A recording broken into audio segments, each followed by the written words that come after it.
Welcome to United Report, your ultimate source for everything Manchester United. From breaking news to in-depth analysis, we've got you covered with all the updates, transfers, and match highlights you need. If you're a true Red Devil, this is your home. Hit that subscribe button and let's dive into the world of United together. Manchester United's new head coach, Ruben Amorim, officially took charge of his first training session at Carrington, setting the tone for his tenure as he prepares the squad for their upcoming clash against Crystal Palace. With several key players returning from injury or international duty, the session provided a crucial opportunity for Amorim to introduce his tactical philosophy and assess the squad. The training session was met with excitement as players got their first taste of Amorim's approach. Marcus Rashford was one of the first to react, taking to social media to describe it as a top session.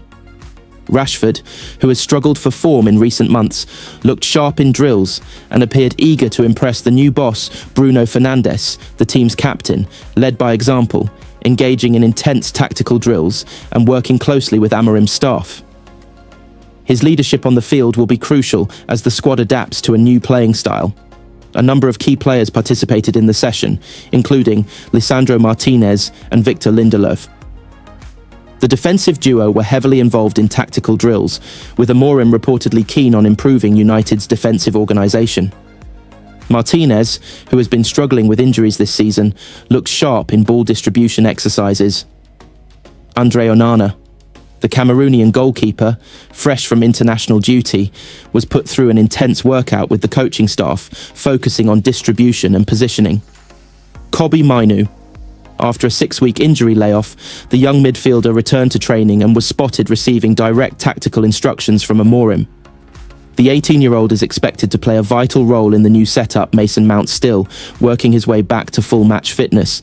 Mount participated in full training and impressed Amorim with his movement and pressing intensity. Alejandro Garnacho and Amad Diallo. The wingers provided width in various drills, showcasing their speed and dribbling ability. Amorim is expected to utilise their attacking threat in upcoming fixtures. Joshua Zirkizee. The new signing from Bologna got his first full session under Amorim, working on link-up play and finishing. He will be expected to challenge for a starting spot up front. Amorim's tactical focus reports from the session suggest that Amorim emphasised high pressing, quick transitions and fluid positional play. Players were put through intense possession drills, and defensive units were tasked with improving build-up play under pressure. Looking ahead. With Amorim now fully in charge, Manchester United will look to turn their season around, starting with a crucial Premier League clash against Crystal Palace. The squad appears energised by the change, and fans are eager to see how Amorim's influence translates to performances on the pitch. Ruben Amorim has cast doubt on Tyrell Malacia's long-term future at Manchester United after claiming he lacks the attacking quality to play as a wing-back in his system. The Dutch defender made his 5th start since returning from 18 months out with a knee injury against FCSB on Thursday. But for the 4th time, he was withdrawn at half-time after a difficult evening at the National Arena. Malacia has played left wing-back in all of those matches, but he has looked understandably rusty at times and has found it difficult to influence games in the final third, which is an area Amorim is looking to improve on with players in that position. The 25-year-old is likely to leave Old Trafford on loan before Monday's transfer deadline, with Real Betis one of several clubs interested in offering him the chance to build up his fitness and confidence. His opportunities will become more limited at United with the imminent arrival of 20-year-old Dane Patrick Dorgu from Lecce. Amorim believes Malacia doesn't currently have the attributes needed to play as a wing-back, and while he hinted at a potential role in the back three, that could only happen when United become a more possession-dominant team. We will see, Amorim said when asked about Malacia's future. What I know is that it's really hard on Malacia. It is a long time without playing, and then it's hard to play a lot of games. A player like him is a full-back. He played with the national team outside and inside, but sometimes in this system, sometimes it's hard for him because he's not so offensive. He can play as one of the 3 defenders if we have more possession and more control of the games. It's a really difficult context for him. But he's our player, and we are going to help him. Malacia's route to the side could also be complicated by the impending return to fitness of Luke Shaw, who trained at Carrington on Wednesday. He didn't make the squad for the Europa League trip and won't be available to face Crystal Palace either. The 29-year-old has suffered a nightmare 12 months with injury, and he hasn't started for United since February 18th last year, with just 3 substitute appearances under Amorim in November and December before his latest setback. United will now ease Shaw back in, and his first challenge will be to continue to work on his fitness at Carrington. His teammates trained in Bucharest on Friday morning, having stayed over in the city after their late-night Europa League victory, with the game finishing just before midnight local time.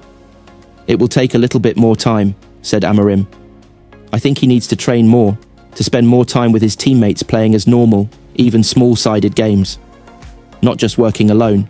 He stayed in Manchester to do a different type of work. He's going to get together with the team when we arrive back in Manchester and start from there. When I feel it is the right moment, we will start with some minutes in the games." Andre Onana has received huge support from Manchester United great Edwin van der Sar and been told he'll become a key player at the club for years to come. Onana's time at Old Trafford has been punctuated with an incredible save one week and a horror mistake the next. The Cameroonian was at fault when United lost 3-1 at home to Brighton and Hove Albion, spilling a harmless-looking cross from Yacine Ayari, giving Jorginho Rutter an open goal to tap home a third for the Seagulls. Ruben Amorim has so far remained loyal to the shot stopper, who arrived from Inter Milan as part of a £47.2 million deal in the summer of 2023. Van der Sar, who knows Onana well from their time together at Ajax, believes he will remain United's #1 goalkeeper for a long time, despite his worrying inconsistency since joining. While speaking to Mirror Football at Bet365's Never Ordinary watch-along in London this week, Van der Sar said, "Of course I worked closely with Andre. He was brilliant at Ajax when he started as a young player. He gained experience at the club, and then at Inter. I'm sure with the qualities that he has, the reactions, he's going to be, for a long time, Manchester United #1. Onana kept his place between the sticks for United's 1-0 victory over Fulham at Craven Cottage, but was on the bench for the Red Devils' Europa League victories over Rangers and FCSB. The Manchester Evening News recently claimed Amorim wants the Red Devils to sign another goalkeeper to push Onana to another level. The Portuguese manager has used Bayindir in the cup competitions, but the outlet claims the Turkish international is not considered to be a credible rival to Onana. United also have 39-year-old Tom Heaton within their ranks, but the former England international is set to depart the club when his contract expires in the summer. With their goalkeeping situation looking unlikely to change at this present moment, Amorim recently told both of his shot stoppers that the #1 space is an open battle between the pair of them. Before United's recent victory over Fulham, Amorim, when asked about his decision to play Bayindir against Rangers, said in a press conference, "It is always an even fight, but this was rotation. It was prepared. I also think about the mistake, and the idea I think about is the message I send to you guys and the fans. The rotation was done, and everything was prepared, and we will deal with that normally. We have 2 really good goalkeepers, and they need time to play, the space in the team. So this rotation was prepared, but that mistake was my concern, and, in the end, we continue with the same plan that we did last week. I see him in the same way, and he is prepared to help the team in the right way, and that is the most important thing." Despite Onana's struggles in recent weeks, Van der Sar's backing will no doubt give be a confidence booster heading into Sunday's clash with Crystal Palace. Furious Manchester United fans have warned the club hiking up ticket prices threatens to kill off the club's famous loyal support. Sir Jim Ratcliffe and his United executives infuriated supporters by raising the minimum ticket price to £66, abolishing concessions for children and pensioners. A survey of 25,000 fans by the FC 58 supporters group revealed 92% of them are angry about the ticket price hike and are concerned over the prospect of subsequent rises in season ticket prices next season. FC 58 said Ratcliffe should instead focus on removing the Glazers from the club and in so doing lift the burden of debt heaped on the club by the reviled American owners, rather than making loyal fans pay the price. Spokesman Steve Compton said, "We received nearly 25,000 responses, plus thousands of comments, and the results speak for themselves, demonstrating clear fan sentiment. We have had enough.